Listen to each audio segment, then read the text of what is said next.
42 years in power, Muammar Gaddafi has reportedly been driven from Tripoli, if we are to believe these new radio transmissions that he's been putting out.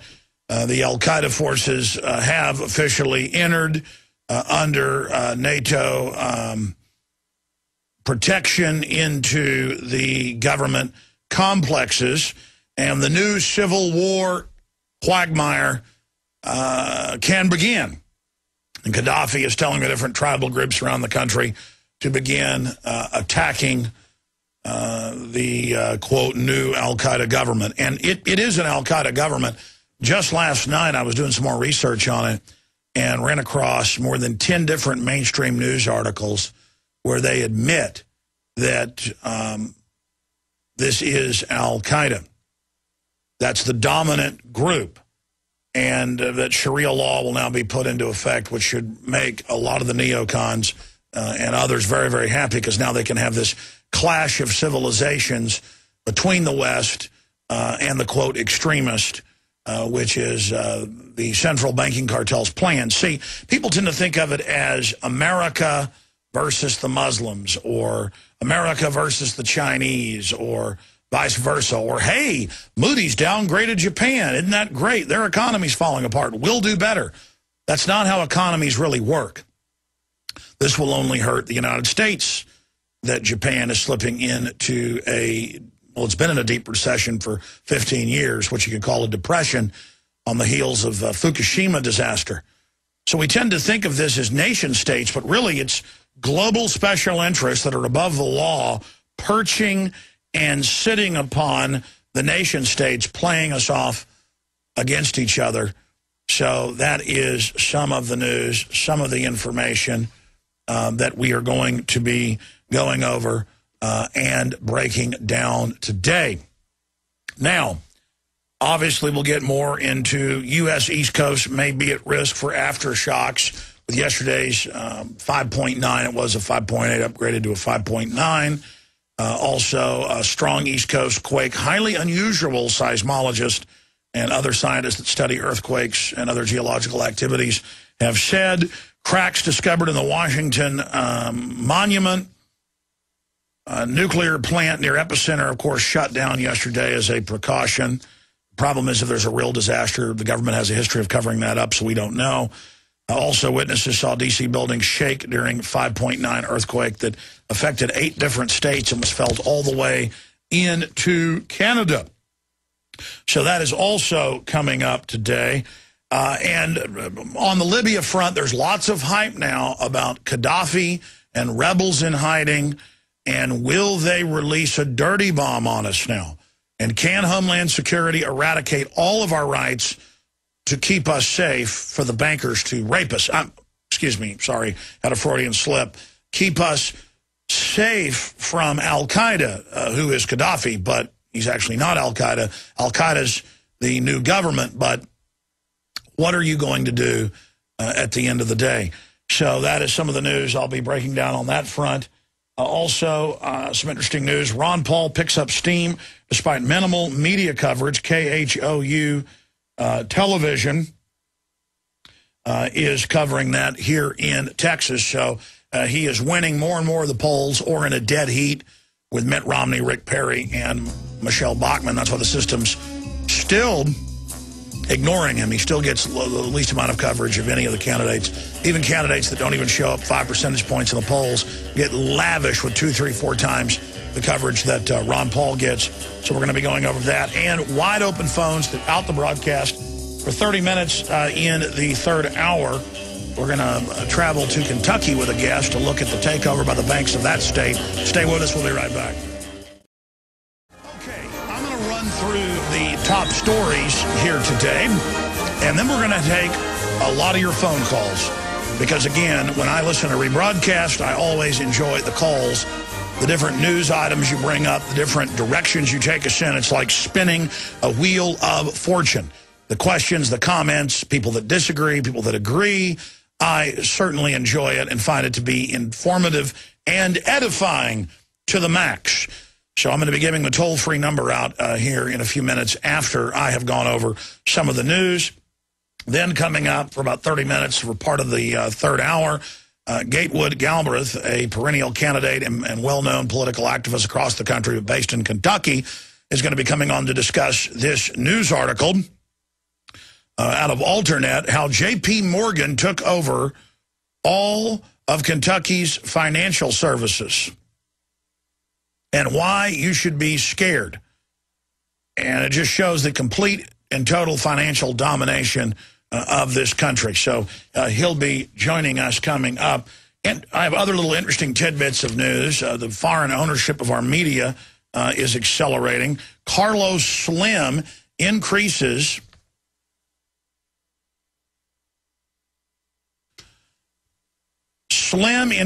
his stake in New York Times. Mexican billionaire Carlos Slim has increased his stake in the New York Times company just weeks after the U.S. newspaper group repaid the emergency $250 million loan it took from Mr. Slim in 2009. And he's now upped his stake from 6.9% to 7.3%. That's out of the Financial Times of London. Mr. Slim, who made his money with a telecommunications monopoly in Mexico and other ways. So interesting to see that going on. But, I mean, what's it matter if a monopolist baron out of Mexico is buying larger stakes, or if the Saudis own the largest percentages of Fox News Corp? I mean, at the end of the day, U.S. taxpayer money has been reportedly pumped into MSNBC, you name it. It's all just a bunch of propaganda. And that's why the establishment is so secure in their takeover of this country and the rest of the world, because they get away with bloody murder. Now, I want to get into the financial news, the big developments in Libya, the earthquake news, and more. But first, this morning it hit me. And it hits me all the time, but it really hit me that we've gone over the edge. We're not on the edge, we're over the edge. When it comes to historical corruption and tyranny really, really blooming, really growing.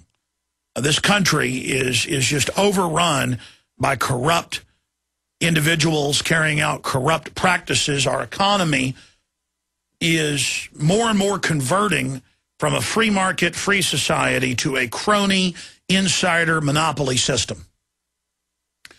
And that can only happen because we have several generations of very spoiled people, very entitled people, who are so self-centered that even as they lose their productivity, their future, and their standard of living, they still don't want to get up and get involved and take their country back. Those that are politically involved are somewhat awake across the spectrum, but they really don't get the finer details. And they also miss the larger backdrop of mega banks, powerful families, insiders, huge combines that have a decidedly anti-human, anti-family, anti-free market, really hyper-authoritarian mindset. And I've talked a lot about this. If you've studied history, you know that dictators, corrupt oligarchies, endless wars, torture, secret arrest, power-tripping ruling classes, demanding your daughters service them, going into farming belts and massacring everybody. Powerful elites, when they're not opposed, run rampant because it's their nature. They like overrunning. They like burning cities. They like wars. They don't like commerce. They use monopoly commerce to destroy real commerce. It's a scorched earth mindset, a spirit of total monopoly that sees any form of independence, strength, or beauty as its enemy. And in the final equation, that's why I am fearless. That's why I am willing to sacrifice my time, my energy, my name in this fight. I know that the road I'm on does not lead to a very happy place individually. But history also shows that when things start to get dark, when things start to get really bad, that's when the best in humanity shines. And that if we counter the deceptive narrative of the globalist and their false global economic, political, spiritual paradigm, that we can trailblaze and really give the population an alternative to the globalist model. And we are in a race. We are in a race for our very existence, our very future. I don't want to say that I'm depressed. I'm not depressed. I'm more chastened or chilled. I don't mean chilled in a relaxed way, sitting back in an easy chair, drinking a Dos Equis like Mr. Tough Guy. I mean chilled to the bone with the realization that history's roadmap has served us well. And that my analysis, Ron Paul's prognosis, other historians' view and assessment of our situation was absolutely on target, except in one facet. We tend to underestimate evil. We tend to underestimate avarice and greed and hatred and corruption. It is the great plenty. It is the prosperity that liberty generated, that freedom generated, that triggered the corrupt power elite and the robber barons to focus their energies on the United States to then overtake it and use that wealth and prowess to take over the world while at the same time destroying our republic from the inside.